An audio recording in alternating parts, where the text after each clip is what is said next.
Mi esposo me engañó con mi hermana, pero no sabían que les quitaría todo. Siempre pensé que los lazos de sangre eran irrompibles y que el amor familiar era un pilar tan fuerte que podría sostener cualquier peso. Creía en la redención, en la capacidad de las personas para cambiar y en que, al final, el perdón era el camino. Pero estaba equivocada. La traición que viví no fue un error impulsivo, no fue un arrebato de celos o de ira. Fue algo mucho más frío y calculado, un plan maestro que se ejecutó con la precisión de un cirujano. Descubrí que hay heridas tan profundas y traiciones tan deliberadas que no se responden con lágrimas ni con confrontación, sino con una estrategia fría y metódica. Me llamo Valeria Ortega y a mis 36 años he vivido gran parte de mi vida bajo la etiqueta de la buena. Mi existencia se basaba en el sacrificio silencioso. Dejé de lado mis propios sueños y aspiraciones para poner las necesidades de los demás por encima de las mías. Era la hija que se encargaba de las responsabilidades del hogar, la hermana que siempre estaba disponible, la esposa que mantenía la armonía a toda costa. Estudié con becas, trabajé desde los 18 años y pagué mis propios estudios de posgrado en finanzas mientras ayudaba a mis padres con los gastos médicos. Nunca me quejé, nunca pedí nada a cambio y siempre creí que la recompensa por mi bondad sería el amor y el respeto de los demás. Mi madre, con una mezcla de orgullo y lástima, solía decirme: «Tú tienes el alma fuerte, mi niña. Por eso aguantas tanto». Y aunque sus palabras buscaban consolarme, yo las interpretaba como una justificación para mi sufrimiento. Sin embargo, en algún punto de mi vida, esa mentalidad cambió. Aprendí que incluso el acero más fuerte, cuando se calienta lo suficiente, no se rompe, se convierte en filo. Y ese filo es el que más tarde usaría para defenderme de aquellos que me habían lastimado. A lo largo de los años, esa bondad que me definía se endureció. Dejé de ser una mujer que permitía que otros la pisotearan y me convertí en una estratega. Utilicé mi experiencia en finanzas para planear mi salida y mi venganza. Aprendí que el silencio, la paciencia y la precisión eran mis mejores armas. Ya no me conformaba con ser una persona buena, quería ser una mujer fuerte. Y aunque el camino fue largo y difícil, finalmente encontré la fuerza para liberarme de las cadenas que me ataban a los demás. El filo que mi madre me vio en el alma se convirtió en mi espada y mi escudo. Julián entró en mi vida cuando tenía 22 años, en una biblioteca universitaria que olía a libros viejos y café. Tenía esa combinación extraña de seguridad y ternura que me atrajo al instante. Él era un joven prometedor en la carrera de Derecho, un futuro abogado brillante. Por mi parte, yo me especializaba en finanzas corporativas, un mundo que me apasionaba, pero que en ese momento me parecía lejano. Me ayudó con un trabajo de derecho fiscal que no entendía, y en poco tiempo, nuestros destinos se entrelazaron. En cuestión de 3 semanas, nuestras vidas se habían fusionado por completo. Pasábamos horas caminando de la mano por el campus, compartiendo sueños y planes que, en ese momento, parecían ingenuas. Me hablaba de sus ambiciones de convertirse en un abogado defensor, y yo le contaba de mi sueño de trabajar en Wall Street. Éramos 2 jóvenes con una visión clara del futuro, y en ese camino nos habíamos enamorado perdidamente. Él era mi ancla, el hombre en el que confiaba ciegamente, y yo, su compañera incondicional. Julián no solo me ayudó con mis estudios, sino que también me enseñó a creer en mí misma.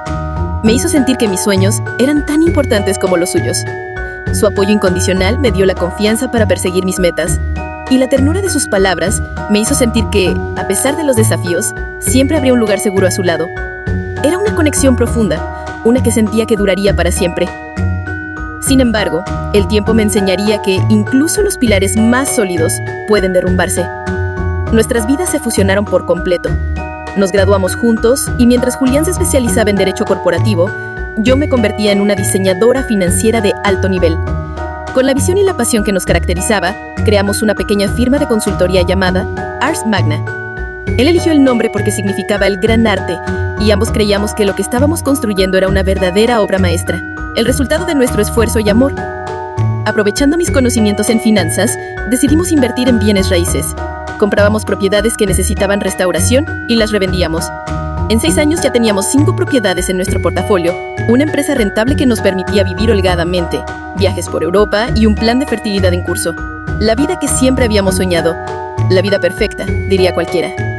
Nuestra relación no solo era un proyecto de vida en común, sino también una sociedad de negocios exitosa. La sinergia entre el conocimiento de Julián en derecho corporativo y el mío en finanzas nos permitió construir un imperio que crecía a pasos agigantados. Éramos el equipo perfecto, una pareja que se complementaba y se apoyaba en todo.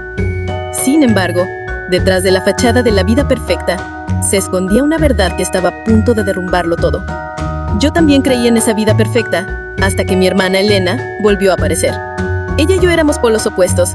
Yo era la ahorradora y la trabajadora incansable. Ella era el alma de la fiesta, una persona que gastaba sin pensar y esperaba que las cosas le cayeran del cielo. Vivía fuera del país durante años, sin rumbo ni estabilidad. A pesar de eso, cuando me llamó para decirme que quería sentar cabeza, mi instinto de buena hermana me impulsó a ayudarla. La invité a vivir en la casa de huéspedes de una de nuestras propiedades, con la idea de que se reorganizara y encontrara su camino. Le abrí las puertas de mi casa y de mi vida con una confianza ciega, sin imaginar que estaba invitando al caos. Al abrirle las puertas de mi casa, también le abrí las puertas a mi matrimonio. Sin saberlo, había invitado a la serpiente al jardín. Mi bondad y mi deseo de ayudarla se convirtieron en mi perdición, ya que en lugar de encontrar un refugio, mi casa se convirtió en el escenario de una traición. La vida que tanto me había costado construir estaba a punto de desmoronarse por completo. Daniela, mi hermana menor, era una arquitecta de talento extraordinario. Pero su vida era un caos. Mientras yo construía mi vida con un plan meticuloso, ella vivía al límite, tomando riesgos y dejando que la corriente la llevara. Sus diseños eran impresionantes, pero sus proyectos siempre terminaban cayéndose por detalles que ella consideraba insignificantes. Vivía en un ciclo de mudanzas abruptas, relaciones intensas que se quemaban en meses y rupturas dramáticas que siempre me tocaba mediar. Yo, como hermana mayor, me había convencido de que era mi responsabilidad protegerla de sus propios desastres. Sin embargo, no me daba cuenta de que, al hacerlo, me estaba perdiendo a mí misma. A pesar de su caos, la quería. Siempre la vi como alguien a quien debía sacar de cada lío, la persona a la que yo, la hermana mayor, debía proteger. En el fondo me había convencido de que mi valor se basaba en mi capacidad para rescatarla. No me daba cuenta de que, al hacerlo, me había convertido en su guardiana y en su víctima. Claro, aquí está el párrafo dividido en 3 con detalles adicionales. Una tarde, una llamada me sacudió. La voz de Daniela, rota por el llanto, me pedía un favor. Acababa de ser despedida de su último trabajo, un proyecto que parecía prometedor.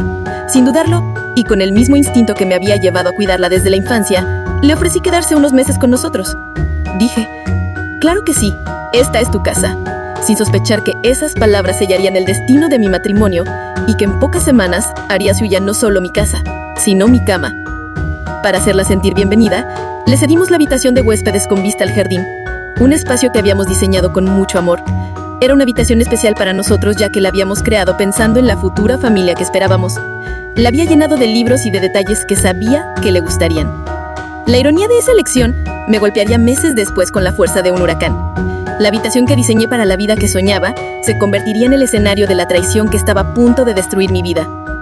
Al comienzo todo se sentía como en los mejores tiempos de nuestra infancia. Las noches de charlas en la cocina se extendían hasta la madrugada, y las risas compartidas en las cenas llenaban la casa de una calidez que me había hecho extrañar. Lo que antes era ver series en pareja en el sillón, se convirtió en un trío. Julián se mostraba cortés y atento con ella, cosa que yo, en mi inogenuidad, atribuía a su naturaleza de buen anfitrión. Pero con el paso de las semanas, empecé a notar cosas extrañas. Eran detalles, pequeños, sutiles, casi invisibles, pero se acumulaban como arena en la grieta de un vaso. Las miradas que se lanzaban, las sonrisas cómplices, los chistes que solo ellos entendían. Sentía que me estaba volviendo paranoica, que mi mente me jugaba malas pasadas, pero en el fondo sabía que algo estaba mal. La tensión en el aire se hizo palpable, y la armonía de mi matrimonio se rompió por completo.